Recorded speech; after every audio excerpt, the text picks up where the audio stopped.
গর্বে ৯ মাসের বাচ্চা নিয়ে চট্টগ্রামের ভয়াবহ বন্যা একজন মা গাছের আগায় শুয়ে আছেন আর নিচে পানি চলে যাচ্ছে, এমন একটা ভিডিও ফুটেজ আমরা সোশ্যাল মিডিয়াতে দেখেছি। দেখেন, বন্যা হচ্ছে, এটা কিন্তু সত্যি, এতে কোনো সন্দেহ নাই।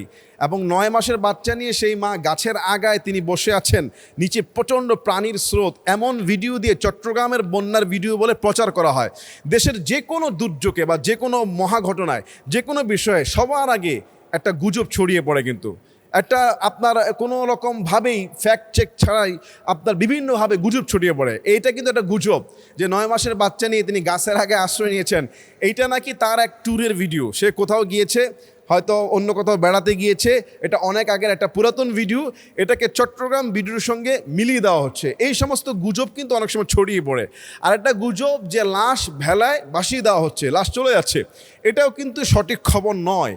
অনেক সময় অনেকেই আসলে উল্টাপাল্টা ক্যাপশন দিয়ে পুরাতন বা নতুন হাবিজাবি মিশিয়ে ছেড়ে দেয়।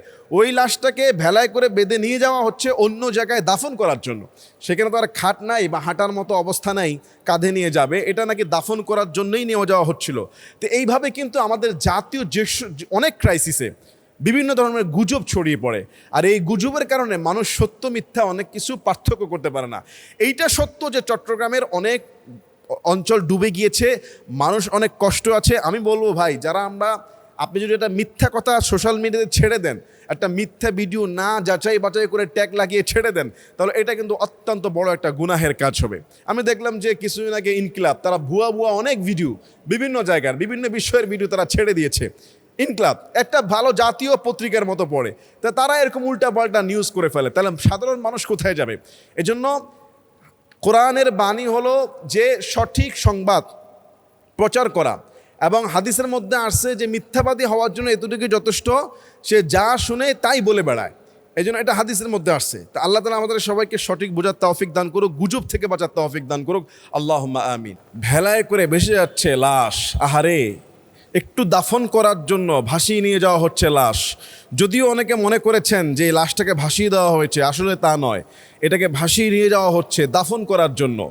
যেদিকে যখন একদিকে ভয়াবহ বন্যায় লাশ ভেসে যাচ্ছে, ঠিক তখনই আমাদের দেশের আরেক শ্রেণীর যুবকরা, আমাদের দেশের আরেক শ্রেণীর মানুষ, তারা বিশ্বকাপ খেলায় উন্মাদনায় বৃষ্টিতে ভিজে ভিজে শুধু খেলাই দেখছে না, এক একটা গোলের পরে সেজদায় পড়ে মাটিতে গড়াগড়ি খাচ্ছে।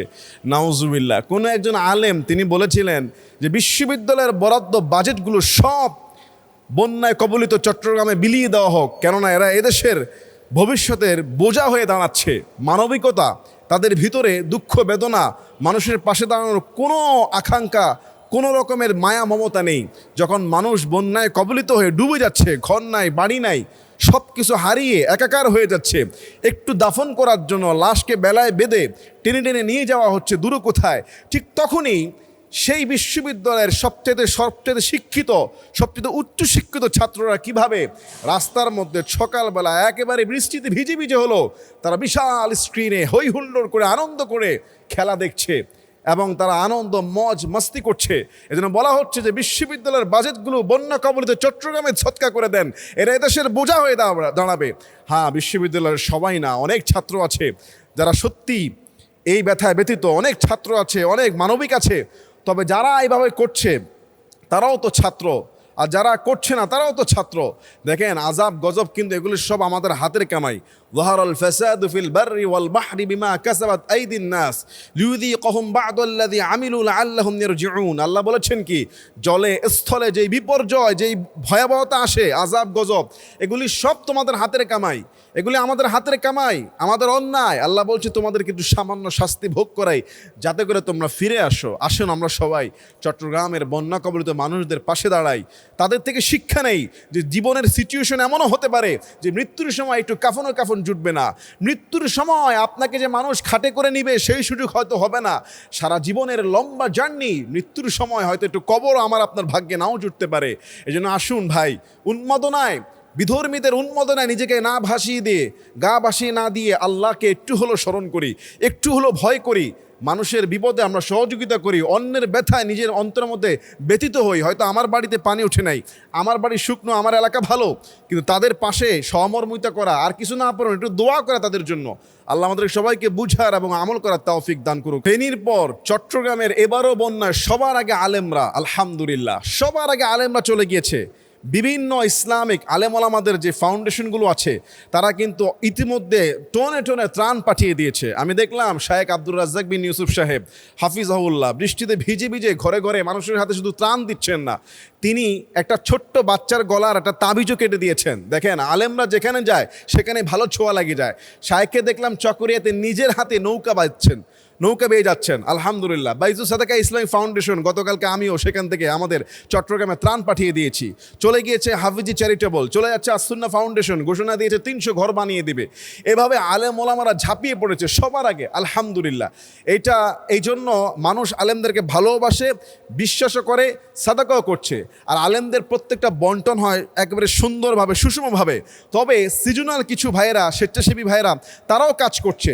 তবে এখানে আরেকটা মজার বিষয় হলো, এই যে দূর দূরান্ত থেকে অনেক ভাইয়েরা আছে যাদেরকে আসলে ভেরিফাই করা যায় না, 20,000 টাকা নিয়ে সে চট্টগ্রামের উদ্দেশ্যে রওনা হয়ে যায়, যেতে আসতে তার খরচ 10-15 হাজার টাকা। না ভাই, আমরা আমাদের ত্রাণটা বিশ্বস্ত এবং ভালো কোনো ফাউন্ডেশনের হাতেই দিব, যারা এই ত্রাণটাকে পৌঁছে দেবে যথাযোগ্য পাওনাদারের কাছে। চট্টগ্রামের বিভিন্ন অঞ্চলগুলো কিন্তু মারাত্মকভাবে প্লাবিত হয়েছে। পাশাপাশি আমাদের যে ত্রাণ ও দুর্যোগ মন্ত্রণালয়, আমি সেখানে একটা দেখলাম যে এবছর তাদের সেখানে যে অর্থ বছরের বাজেট প্রায় 10,000 কোটি টাকা প্লাস। আমাদের সরকারের যে মন্ত্রণালয়, তারাও যদি সেইভাবে সাপোর্ট দেয়, আমার মনে হয় না যে আমাদের চট্টগ্রাম ভাইদের কষ্ট হবে। কারণ চট্টগ্রাম হলো বাংলাদেশের একটা দ্বিতীয় অর্থনৈতিক জোন এবং দ্বিতীয় রাজধানী, ব্যবসা কেন্দ্রিক মূল রাজধানী চট্টগ্রাম। তো সেখানের অনেক অঞ্চলে আমি তাফসির মাহফিলে গিয়েছি, যেহেতু পাহাড়ি অঞ্চল, অনেক লোকাল অঞ্চল রয়েছে, চকরিয়া থেকে শুরু করে সাতকানিয়া, লোহাগড়া, তারপর বাঁশখালী, এই সমস্ত অনেক অঞ্চল ডুবে গিয়েছে, আমরা খবরে দেখছি। আলহামদুলিল্লাহ আমাদেরও যে ফাউন্ডেশন থেকে শুরু করে বিভিন্ন আলেমোলামারা, তারা সবার আগে পৌঁছে গিয়েছে, যাবে ইনশাল্লাহ, এবং আরও যারা আছে তারাও যাবে ইনশাল্লাহ। মানবতার সেবায় বাংলাদেশের ফেনী এবং সিলেটের পরে এবারও আলেমদের অবদান সত্যি চিরকৃতজ্ঞতার শামিল। আল্লাহ আমাদের সবার খেদমতকে কবুল করুক, আল্লাহুম্মা আমিন। বন্যায় ডুবে যাওয়া রাতের বেলা একটা পরিবারকে উদ্ধার করেছে ফায়ার সার্ভিস টিম, তাদেরকে ধন্যবাদ জানাতেই হয়, কেননা সেই উদ্ধারে ছিল ছোট্ট একটা শিশুর বাচ্চা, দুধের শিশু, তাকে যে সুন্দর করে তারা সেভ করেছে। এই দৃশ্য দেখে সত্যি আমার চোখটা জুড়িয়ে গিয়েছে। আমার ফায়ার সার্ভিস ভাইদেরকে আমি দোয়া করি, এবং যারা নিবেদিত প্রাণ হয়ে কাজ করছেন দোয়া করি, তাকে একটা ডেগের ভিতরে ঢুকিয়ে, এবং ফায়ার সার্ভিস কর্মীর ভাইয়েরা তারা একবারে পানিতে গলা সমান ভিজে সে ডেকটাকে শক্ত করে ধরে রেখেছে, উপরে আরেকজন ছাতা ধরে রেখেছে। তারপরে সেই ঘর থেকে উদ্ধার করার জন্য রশি বেঁধে দিয়ে প্রায় 6 জনকে, নারীরা সহ, তাদেরকে সুন্দর করে উদ্ধার করেছে। হয়তো ওই রাতে উদ্ধার না করলে তারা হয়তো মারা যেত। এই যে ছোট্ট বাচ্চাটাকে এই যে রেস্কিউ করা হয়েছে, এই ডেগের শিশু দিয়ে একটা জীবনকে বাঁচানো হয়েছে। কোরআন কি বলছে জানেন? কোরআনের মধ্যে বলেছে যে ওমান আহিয়া ফাকান্নামা আহইয়ান নাস জামিয়া, তুমি যদি একজনকে বাঁচাও, একজনকে জীবন রক্ষা করো, সেভ করতে পারো, কেমন জানে তুমি গোটা পৃথিবীর মানুষকে বাঁচাইলা। সুবহানাল্লাহ। আমাদের ফায়ার সার্ভিস কর্মী ভাইরা তারা শুধু তাদের পেশাদারিত্বের দায়িত্বে পালন করছে না, তারা একটা কিন্তু খেদমত করছে, একটা বিশাল সওয়াব হচ্ছে। এভাবে যত আলেম ওলামা, স্বেচ্ছাসেবী ভাইরা আপনারা যাচ্ছেন, যে সমস্ত ঘরবাড়িগুলো কারেন্ট নাই, বিদ্যুৎ নাই, নেটওয়ার্ক নাই, মোবাইলের চার্জ নাই, তারপরে খাবার নাই, খাবার পৌঁছে দিচ্ছে, আলহামদুলিল্লাহ। অনেক ফাউন্ডেশন কাজ করছে, সরকারি বাহিনীগুলো কাজ করছে। এটা কিন্তু আপনার শুধু কাজ হচ্ছে না, সওয়াবও হচ্ছে। আপনি যদি আল্লাহর খুশির জন্য এই কাজটা করেন, যারা অফিসিয়ালি সরকারি বাহিনী তারা কিন্তু সওয়াবও পাচ্ছে, যদি বেতন তো তারা পাচ্ছেন, আল্লাহর খুশির জন্য করলে তারা একটা সওয়াব পাবেন, এই জন্য নিবেদিত প্রাণ হয়ে। আর যারা একেবারে স্বেচ্ছাসেবক হয়ে কাজ করছেন, তাদের তো কোনো কথাই নেই, এখানে কোনো স্বার্থই নেই, একমাত্র আল্লাহর খুশির জন্য। আলহামদুলিল্লাহ, আল্লাহ তাআলা এভাবে প্রত্যেকটা ভাইকে যেন বিপদ থেকে আমাদেরকে উদ্ধার করার জন্য পাশে দাঁড়ানো তৌফিক দান করে দেয়। আল্লাহুম্মা